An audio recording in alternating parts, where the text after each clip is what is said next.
दरम्यान हा निकाल लागल्यानंतर पुण्यातल्या विजयी उमेदवारांशी संवाद साधलेला आहे आमच्या प्रतिनिधींनी. बघूया. पुणे विधान परिषदेच्या या निवडणुकीमध्ये राष्ट्रवादी काँग्रेसची मतं खरं तर होती 294-298 अशा आसपासची, परंतु राष्ट्रवादीचे उमेदवार अनिल भोसले यांना मतं मिळाली 440. कसा काय हा चमत्कार झाला? या ठिकाणी चमत्कार ही प्रचार यंत्रणा राबवताना अजितदादांनी ज्या पद्धतीने जिल्ह्यात फिरत असताना आमचे जिल्हा अध्यक्ष असतील, जिल्हा परिषदचे अध्यक्ष असतील, दोन्ही महापौर असतील, सर्व नगरसेवक, सर्व पदाधिकारी, पिंपरी चिंचवडचे अध्यक्ष असतील, यांनी ज्या पद्धतीने यंत्रणा आखली होती आणि त्या यंत्रणेचं हे यश आहे.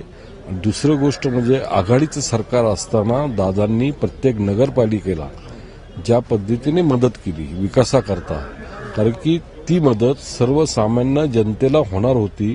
त्यांनी माझ्या राष्ट्रवादीकडे नगरपालिका आहे का नाही याचा विचार न करता त्यांनी लोकांकरता काम केलं. बऱ्याचशा नगरसेवकांचे अनेक प्रश्न मार्गी लावले. आदरणीय पवार साहेबांचं नेतृत्व मानणारे बरेचसे लोक आहेत.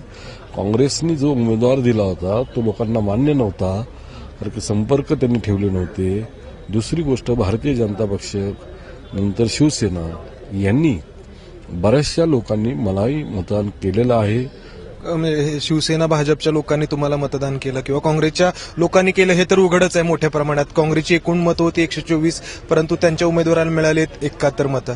तर हे कसं काय म्हणजे घडलं? म्हणजे काय तुमचं काम बघून की तुमच्या प्रचार यंत्रणेमुळे? काय नाही, काम बघून पेक्षा तुम्ही हसतात मॅडम, अनिल भोसलेंच्या पत्नी.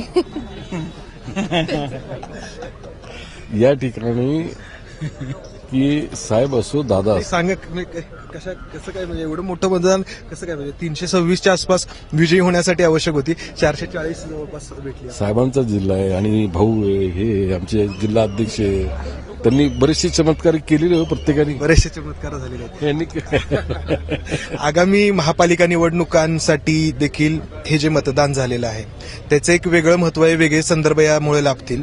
कारण मतदान जे करणारे लोक आहेत ते कोण आहेत हे म्हणजे उघड गुपित आपण म्हणता येईल. कारण पुणे महापालिकेच्या निवडणुका अगदी तोंडावरती आहेत. नाही, इथं महानगरपालिकेच्या निवडणुकीच्या संदर्भात येत्या नगरपालिकेला तुम्हाला बरेचसे रिझल्ट दिसतील.